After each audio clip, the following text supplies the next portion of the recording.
여러분들의 관심을 끌기 위해서 사진 한 장을 올리겠습니다.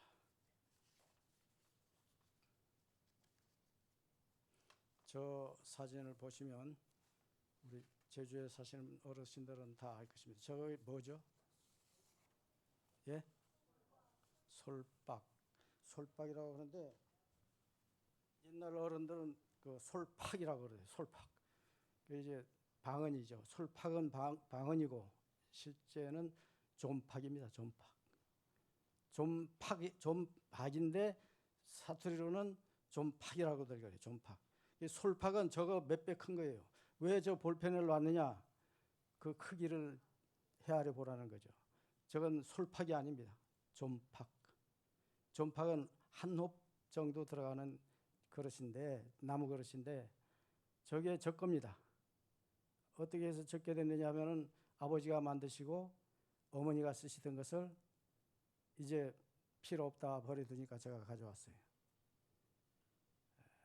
아주 손때 묻은 건데 왜 제가 저걸 소장하게 되느냐 하면은 정말로 어려운 시절이 있었습니다. 저희들 가정에는 사남 이녀, 아버지 어머니까지 8명이 이제 한 집에서 소농으로 살아가는데 쌀독에 쌀이라는 게 아니고 보리나 조나 뭐 이런 거 넣는 곳인데 이것을 뭐 그렇게 넉넉하게 놔서 먹어본 적이 없어요. 그냥 아슬아슬하게 바닥에 기어갈 정도로 그렇게 해서 이제 긁어 먹는, 하도 긁어서 저 달아지지 않습니까?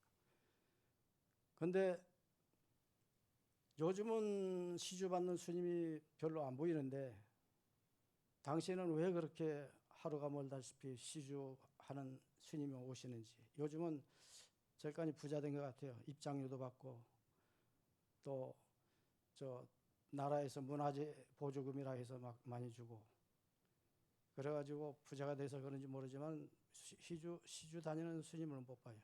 근데 시주 오면은 우리 어머니는 예수 믿기 전인데 우리 자녀들 먹는 것도 넉넉하지 못한데 그냥 저걸로 떠서 드리는 모습을 제가 봤거든요.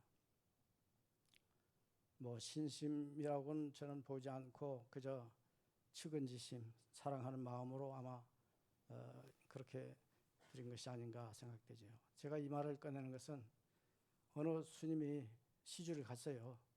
그런데 정말로 그 마치 자린고비 같은 그런 사람네 집에 간 것 같아요. 가서 밖에서 나무 아미탑을 간센보살을 똑똑똑똑 이렇게 하는데 목탁을 치는데 안에서는 나오질 않아요. 주나보나 주나보나 하면서 안 나와요. 주나보냐 주나보냐. 그러니까 또 밖에서는 가나보나 가나보나 하면서 이제 버티는 거예요. 제가 왜 이 말을 하느냐면 이 나이 많은 은퇴한 원로 목사가 와서 설교하는데 듣나보나 듣나보나 하면서 딱 이 벽을 만들어서 아예 안 듣기로 작정해서 앉아있는 사람이 있을까 봐가지고 그러지 마십사. 하느님께서 이 말을 먼저 드리는 것이고 또 요즘 웃을거리가 별로 없어요. 요즘 뭐 설이라 해서 만나봐도 6인 이상 모이지도 못하게 우리 조카 하나가 이제 문자가 왔는데 코로나 때문에 6명 이상 모이니까 가족별로 지냅시다. 그렇게 문자가 왔어요. 이렇게 뭐 출근 일이 없습니다. 코로나 때문에 만날 사람들 못 만나지. 정말로 친구들하고도 소원해지지. 그야말로 요즘 또 대선이니 뭐니 해가지고 사회도 시끄럽지. 너무 짜증나는 거예요. 너무 스트레스를 받고 있습니다. 이런 때 오늘 제목 어디에나 계신 주님. 사실 여기다 하나 더 붙이고 싶어요. 언제 어디에나 계신 주님. 코로나 이전에도 하나님은 계셨고 코로나 때 지금 이때도 계시고 코로나 후에도 계실 하나님입니다. 언제나 어디서나 계실 하나님이에요. 어느 정도 가까이 계십니까? 우리가 콕 기침하면 기침 소리 들을 정도에 가까이 계시다는 말이 있어요. 어떤 분으로 계십니까? 오늘 다윗이 이것을 밝혀주고 있습니다. 어떤 분으로 계신지. 먼저 전지하신 하나님, 다 아신다는 거예요. 그 다음에는 전능하신 하나님,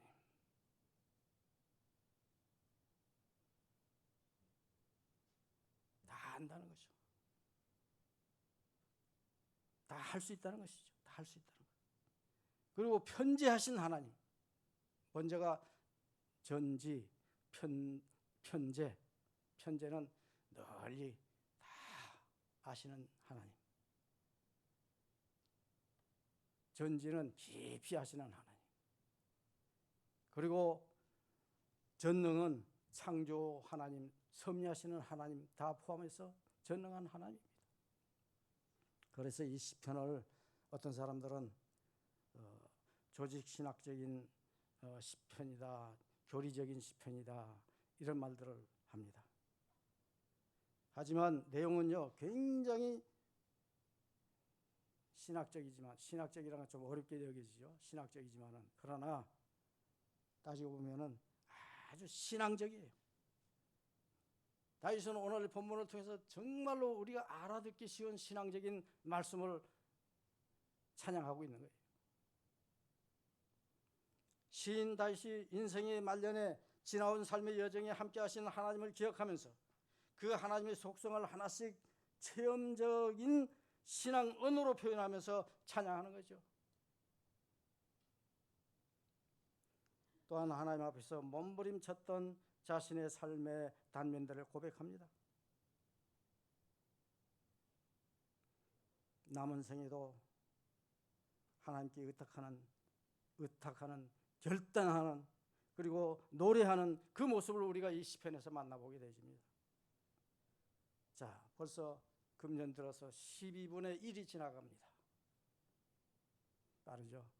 1년에 12분의 1이 지금 벌써 지나가고 있어요. 세월이 참 빠르다는 걸 느껴볼 수가 있습니다. 제가 은퇴해서 벌써 5년이 이제 지나갑니다. 힘든 시기입니다. 그러나 지금처럼 힘든 시기가 있을까 할 정도로 힘든 시기예요. 온 인류가 힘들어들 하고 있습니다. 모든 나라들이 힘들어하고 있습니다. 이런 시기에 우리 모두가 다윗이 고백했던 이 고백처럼 우리 마음속에 그 고백이 깃들어지기를 바랍니다. 먼저 전지하신 하나님께서 나를 살펴보신다는 거예요. 어느 정도 살펴보시는지 보세요. 1절에 보시면 분명히 그렇게 말씀하고 있습니다. 1절에 보시면 여호와여 주께서 나를 살펴보셨으므로 나를 아시나이다. 살펴본다고 했어요. 어떻게 뭘 살펴봅니까? 얼마나 잘 살펴봅니까? 2절에 보시면은 밝히 살펴본다고 했어요. 밝히. 주께서 내가 앉고 일어섬을 아시고 멀리서도 나의 생각을 밝히 아시오며 분명하게 하십니다. 그 다음에 3절에 가서 보면은 익히 하신다고 했습니다.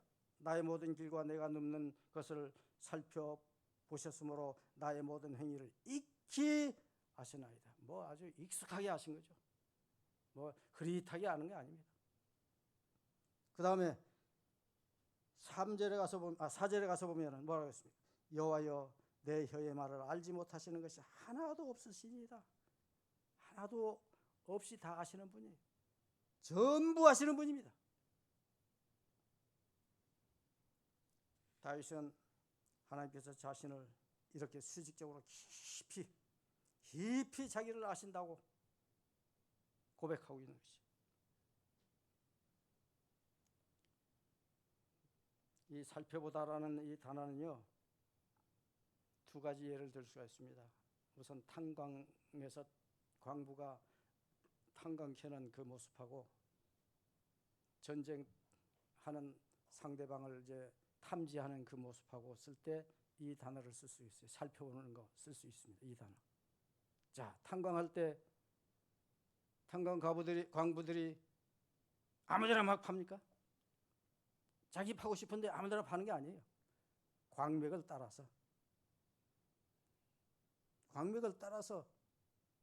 그렇게 파야 성공하는 거지. 아무데나 막 파면 그 성공합니까? 망하죠. 그렇게 확실한 것을 우리를 아신다는 거예요. 그 다음에 탐정꾼이 탐정을 갔는데 뭐 오일장에 무슨 사람들 구경하는 것처럼 구경하다 옵니까? 그 지형이 어떤 지형인지 적진이 탐지할 때 과연 숫자는 얼마가 되는지, 또 무슨 무기를 지니고 있는지, 또 보초는 어디에 어떻게 어떤 방법으로 서는지, 그런 걸 다 탐지하는 거 아니겠어요? 다 살펴보는 거 아니겠어요? 그런 정도로 우리 내면 속속들이 다 수직적으로 깊이 우리를 보시고 알고 계신다는 말씀입니다. 다윗은 자기를 그와 같이 살피셨다고 고백을 했어요. 우리도 그런 고백을 가지면 조심해서 살 수밖에 없습니다. 제가 하루에 한 번씩 산책을 다녀오는데 가을철 되면은 지금도 마찬가지예요. 가다 보면요, 길가에 울타리도 없는 귤밭이 있어요. 그리고 가지가 길 쪽으로 막 뻗어 나왔어요. 그리고 탐스러운 그 귤들이 왜 원래는 안 따져요? 그냥 주렁주렁 매달려 있어요. 그러면 한참 걷다 보면 목도 좀 마르고 저거 하나 따먹었으면 좋겠다 하는 생각이 드는데, 그때 이 생각이 나는 거예요. 하나님은 나를 보고 계시다. 그래서 정 먹고 싶으면 밑에 보면 떨어진 게 많아.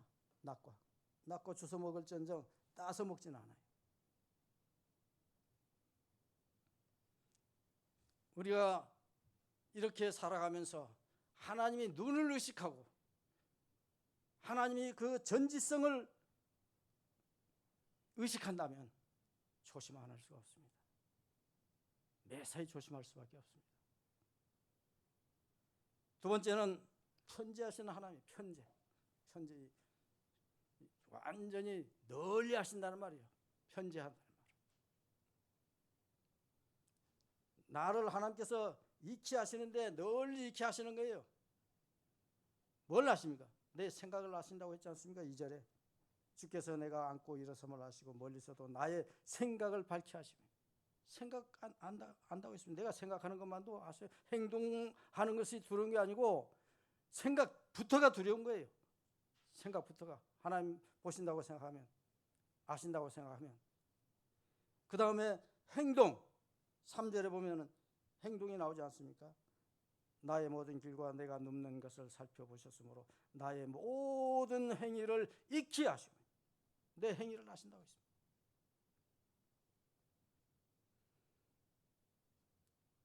그 다음에 4절에 갔으면 말도 아십니다. 여호와여 내 혀의 말을 알지 못하는 것이 하나도 없으시오니. 우리 말도 조심해야죠. 다 하나님이 아시기 때문에요. 다 아시기 때문에.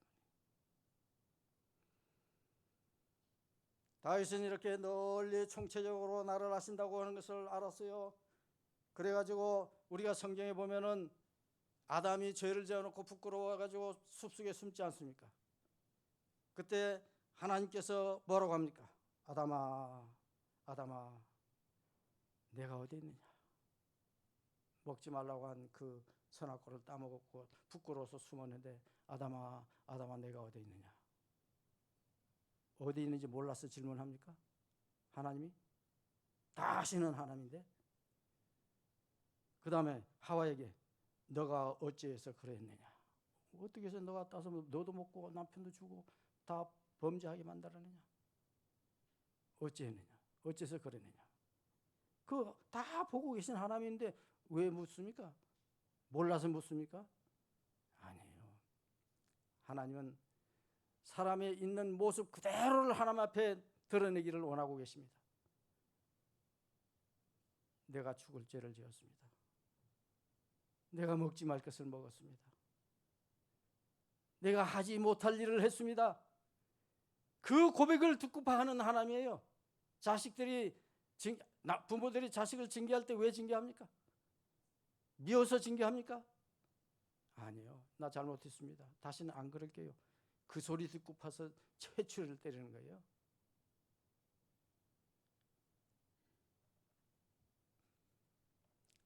본절 중에서 가장 강조되는 단어는 주께서입니다. 주께서, 다 전지하신 주께서, 편지하신 주께서. 내가 어디에 있든 상세하게 알고 계시는 그분께서 그 어떤 사람도 아니고 그 어떤 다른 신적인 존재도 아니고 바로 하나님이 계시다는 이 사실, 이게 중요한 거예요. 이걸 중요하게 고백하고 있습니다. 어느 정도 중요합니까? 내가 앉는 것도 알고 일어서는 것까지 다 하시는 주님이에요. 숨는 건 문제가 아니에요. 숨는 거 다 그건 뭐 더 잘 알아요. 자, 앉는다는 말이 뭡니까? 우리가 보통 일 끝나고 들어오면 오늘 일 끝냈다 해서 기분 좋게 딱 앉지 않습니까? 편안할 때 앉는 거예요. 편안할 때, 기쁠 때 앉는 것입니다. 그런데 설 때는 언제입니까? 아주 급한 소식이 들어왔든지 아주 나쁜 비보가 들렸든지 하면 벌떡 일어나지 않습니까? 서는 것. 나쁜 일이 생기면 서죠. 더 심각한 나쁜 일이면 뒷목 잡고 뒤로 자빠지죠. 그건 나중에 일이고 우선은 앉고 서는 것, 쓰러지는 것까지도 다 아시는 주님이죠.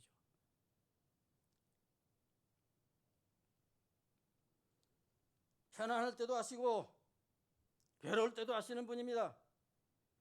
하나님은 우리의 인생이 시온이 대로로 걷는 것과 같아서 삶에서 일어나는 일들이 질서정연하게 잘 진행되고 여러 사람들과의 관계가 친밀하게 보일 때도 우리를 아실 뿐만 아니라 때로 우리의 인생이 눈물 골짜기 같은 것을 걸어가면서 힘들어하고 괴로워하고 슬퍼하고 지쳐하면서 있을 때도 다 아시는 주님이라는 말씀이에요.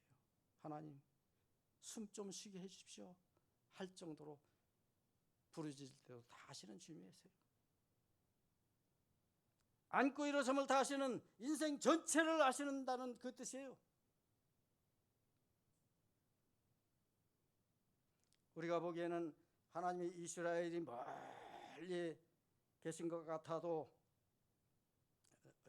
아스라이 죄송합니다. 아스라이 멀리 있는 것 같이 여겨질 때가 있어도 또 어떤 때는 하나님을 못 보실 것처럼 느껴질 때가 있어도 아니에요. 분명히 하나님은 그 자리에 계십니다.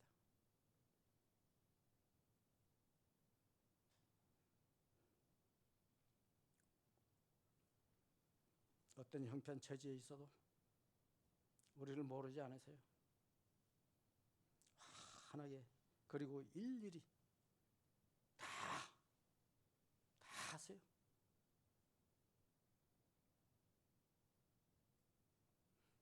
여기 생각이라는 단어는요, 단순히 생각이라는 그 단어 하나로만 있는 단어가 아닙니다. 생각하면요, 여기에는 의도가 있고 목적이 다 포함된 단어입니다.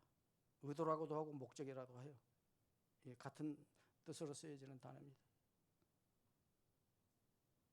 소설 작가가 등장인물의 행동과 태도는 물론 그 내면 세계까지 상세하게 분석하고 설명해 나가지 않습니까? 그래서 이 이야기를 끌어나가죠. 그러니까 이 작가의 마음대로 끌어가는 거예요. 생각대로, 의도대로. 그것을 가리켜가지고 전지적 작가 시점이라 그러는 것입니다. 전지적 작가 시점으로 이 작품을 만들어가요. 그 배역들을 거기에 이제 집어넣는 것입니다. 그 소설에 나오는 인물에 관한 한 자신이 만들었기 때문에 소설가가 신적 존재가 되는 거예요. 그 소설에 대해서는 신적 존재입니다. 그 소설가가 실제의 삶에는 하나님이십니다. 소설가가 자기 소설의 등장인물에 대해서 겉은 물론이고 속까지 전부 알고 있듯이 하나님도 우리를 그렇게 알고 계세요. 왜냐하면 하나님께서 우리 창조했지 않습니까? 우리는 창조물들이 아닙니까? 하나님이 창조물이에요. 그리고 하나님이 섭리하여 있습니다. 그렇기 때문에 하나님이 다 하세요. 다 하세요. 세 번째, 전능의 하나님이십니다. 전능의 하나님이 나를 보호한다. 이 다윗의 고백이에요. 자, 어떻게 보호합니까? 완전히 수평적으로 보호하는 것입니다. 자, 수식적으로 나를 알죠. 또 편재적으로 나의 모든 것을 알죠. 그리고 수평적으로 어디 있든지 다 아시는 하나님이십니다. 그리고 아실 뿐만 아니라 우리를 보호하시는 겁니다. 어디 가든지 보호한다는 거예요. 수평적으로 어디가 있든지 보호한다는 거예요. 5절에 보시면 주께서 나의 앞뒤를 둘러싸시고 내게 안수하셨나이다. 나를 둘러싸서 어디에 있어도 하나님이 손이 짧지 않아요. 팔이 짧지 않아요. 어디 있어도 우리를 감쌀 수 있고요. 또 안수하셨다고 했지 않습니까? 안수했다는 말은 뭡니까? 너는 내 것이다 이거예요. 이게 인친거나 마찬가지예요. 하나님 것이에요. 주께서 나의 앞뒤를 둘러싸시고 내게 안수하셨나이다. 이렇게 다윗이 고백을 합니다. 하나님께서 우리의 언행을 모두 알고 계세요. 나의 앞뒤를 둘러싸고 계십니다. 수평적 보호하는 분이십니다. 9절서부터 10절에 가서 보면은 그런 말씀이 나와요. 내가 새벽 날개를 치며 바다 끝에 가서 거주할지라도 거기서도 주의 손이 나를 인도하시며 주의 오른손이 나를 붙드시리이다. 당시에는요, 지구가 오늘날처럼 지식이 발달돼가지고 이렇게 둥글다 생각하지 않고 편편하다 생각했어요. 평지라고 생각했습니다. 그런데 평지도 한이 있다는 거예요. 언젠가는 가다가 끝이 있다는 거예요. 그 이스라엘 사람들은 바로 지중해가 바다고 지중해 끝에는 엄청난 낭떠러지가 있다. 위험한 곳이 있다. 그렇게 알고 있는 거예요. 그런 위험지에서 산다 할지라도, 그런 위태로운 지역에 내가 가서 서 있다 할지라도 하나님은 거기까지 쫓아와서 나를 보호하고 있더라. 이게 다윗의 고백입니다. 이 시편의 절정은 그 어느 곳에 있어도 하나님은 보호하시고 인도하시고 제외된 곳이 없다 하는 그 말씀이에요. 우리의 언행을 다 아십니다. 나의 앞뒤를 둘러싸고 계십니다. 연극 무대 배우가 1인극을 할 때 스프라이트를 그야말로 그 1인극 하는 사람을 쫓아다니지 않습니까? 그렇게 하는 것처럼 태양이 우리가 대낮에 걸어다니면 우리를 쫓아 그림자가 쫓아다니는 것처럼 그야말로 하나님은 우리를 버려두지 않는다는 것입니다. 항상 이 같은 상황을 표현하고 있는 거예요. 하나님은 나를 둘러싸고 보호해 주시고 안수하시고 나를 보장해 주시고, 그러니 우리가 마음이 든든할 수밖에 없어요. 마음이 평안스러울 수밖에 없습니다. 믿는 사람들 제일 행복한 것은요, 이런 하나님이 나를 알고 있고 나를 인도하고 있고 나를 보호하고 있기 때문에 얼마나 행복한지요. 얼마나 마음이 든든한지요. 다윗이 시편 23편 4절에 가서 보면 내가 사망이 음침한 골짜기로 다닐지라도 해를 두려워하지 않을 것은 주께서 나와 함께 하심이라. 주의 지팡이와 막대기가 나를 안위하시도다. 자, 보세요. 다윗이 사람 아닙니까? 사람은요, 죽음이 골짜기 갈 때는 두려워해요. 두려워해야 합니다. 제가 어렸을 때 편안한 학교길을 다녀보지는 못했습니다. 어려서는 화북서 동교 다녔고요. 차 없이 걸어서 혼자. 또 조금 더 커서는 용강에서 봉계 걸어 다녔고요. 더 커서는 용강에서 운무대네요. 용강에서 저 상고, 옛날 상고, 저 서무통 있는 상고 걸어 다녔고요. 그렇게 다니다 보면 어떤 때는 뭐 어물어물 축구하고 놀고 뭐 이렇게 방과 후에 친구들하고 지내다 보면은 해가 뉘우뉘 다 저물어서 캄캄한 길을 걸어갈 때가 있어요. 그때는요 버스도 없었고 그때는요 전기도 없었고요. 그야말로 소들이 다니고 사람들이 걸어다니는 요만한 소록길, 풀이 쌓여있는 그런 소록길을 오르락내리락 했어요. 그러면 정말 제 친구는 별이고 달이고, 그런데 갑자기 뭐 소리가 난다든가 무슨 불빛이 멀리 보인다든가 하면 정말 도깨비인가 뭔가 뭐 그렇게 여길 정도로 그렇게 하고 다녔는데, 예수 믿은 후로는요, 그때는 그렇게 두려웠던 사람이 예수 믿은 후로는요 이 생각을 하는 거예요. 하나님이 나를 보고 계시고 나를 지키고 계시다. 그러니까 예수 믿은 후로는 그런 두려움이 싹 사라졌어요. 다윗도 죽음이 그림자가 드려진 골짜기를 지나가는데 당연히 두려움이 엄습해야 하는데 그렇지 않았다는 거예요. 그래서 확인해 보니까 하나님께서, 그리고 하나님이 지팡이와 막대기가 다윗의 앞뒤를 둘러싸고 지켜주고 있었다. 그걸 깨달은 것이죠. 하나님이 보호하셨다. 우리나라 애국가 참 좋은 애국가예요. 난 찬송가에 놓았으면 좋을 것 같아요. 하나님이 보호하사 우리나라 만세. 이게 보통 애국가가 아닙니다. 정말로 우리가 매일 하나님을 이렇게 찬양하고 있으니 어떻게 하나님이 이 나라를 망하게 둘 수가 있습니까? 6.25 아닌 6.25보다 더한 것이 온다 할지라도 하나님은 그대로 두지 않습니다. 우리가 하나님을 이렇게 고백하는데 온 백성들이 믿든지 안 믿든지, 불교를 믿든지 유교를 믿든지 무종교이든지 누구나 다 행사 때는 하나님이 보아서 우리나라 만세하는데 어떻게 하나님이 우리나라를 그대로 둘 수 있겠습니까? 안심해도 됩니다. 믿어도 돼요. 우리는 이렇게 전능하시고 편지하시고 전능하시고 창조여 섭리주인 하나님을 믿는데 믿습니다 하는데, 나 요즘 이 설교 준비하면서 하나 깨달은 게 있습니다. 요즘 그 대선 때문에 나는 대선자가 아닌데도 내가 지지하는 지지자가 올라가면 기분 좋았다가 내려가면은, 지지율이 내려가면은 막 그냥 안절분절하고 스트레스 받고 밥맛이 떨어지고 잠이 안 오고, 그 무슨 짓들입니까? 나 이거 하면서 느꼈어요. 아니, 대통령이 우리 구세주냐? 대통령이 우리 구세주 된 사람은 한 분도 없어요. 조금씩 유익을 주기도 하고 손해를 끼치기도 할 수는 있어도 우리 구세주는 예수 그리스도 한 분밖에 없습니다. 우리가 믿습니다. 이런 하나님을 믿습니다 하면서 왜 그딴 짓 합니까? 왜 그렇게 두려워하고, 왜 그렇게 기분 나빠하고, 왜 스트레스 받고, 왜 친구들끼리 이간질하고 이 사람이 옳다 그러면서 싸우느냐 이겠습니다. 절대 그러지 마십시오. 이제 여러분들은 평정을 찾아야 합니다. 이 하나님으로, 이 하나님이 계심으로 말미암아 나의 구세주는 예수 그리스도다. 대통령은 내 구주가 아니다. 누가 되든지 거기서 거기다.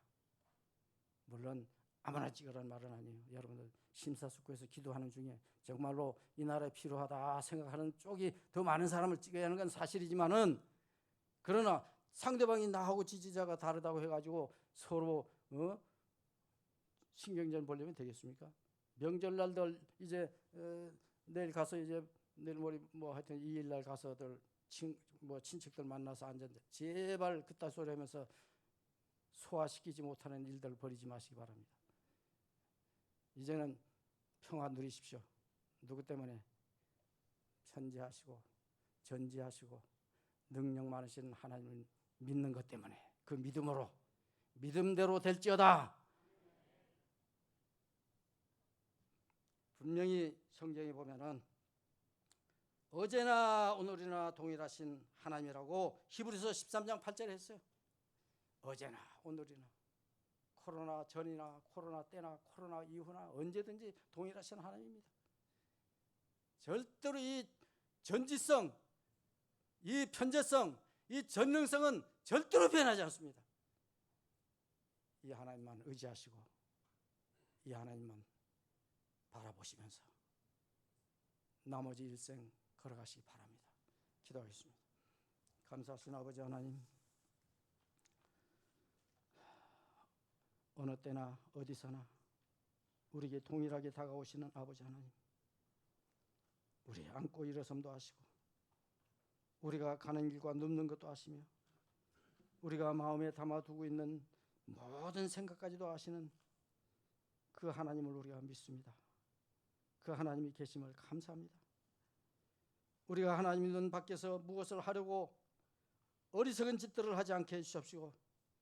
우리가 감당하지 못할 정도로 크고 놀라운 일을 하겠다고 달려드는 허영심에 빠지지 않도록 막아 주시옵소서. 또한 우리가 하늘 꼭대기를 가거나 바닷속 깊은 곳에 가든지 하나님은 거기에 계심을 알고 동서남북 어느 쪽을 가도 하나님이 거기에 계시고 심지어 어둠이 가득한 곳에 숨어도 하나님께서는 어둠과 빛이 다르지 않으심을 믿어지는 저희들 되게 하여 주시옵소서. 우리가 하나님을 벗어나 오염된 삶을 살지 않게 하시고 믿음의 용기를 가지고 우리의 삶을 하나님께서 거하시는 성령의 전으로 갖고 가게 하시며 매일매일 하나님 말씀에 순종함으로 하나님의 역사하심의 통로가 되게 하여 주시옵소서.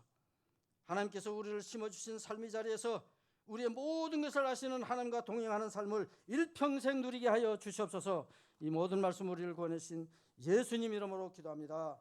아멘.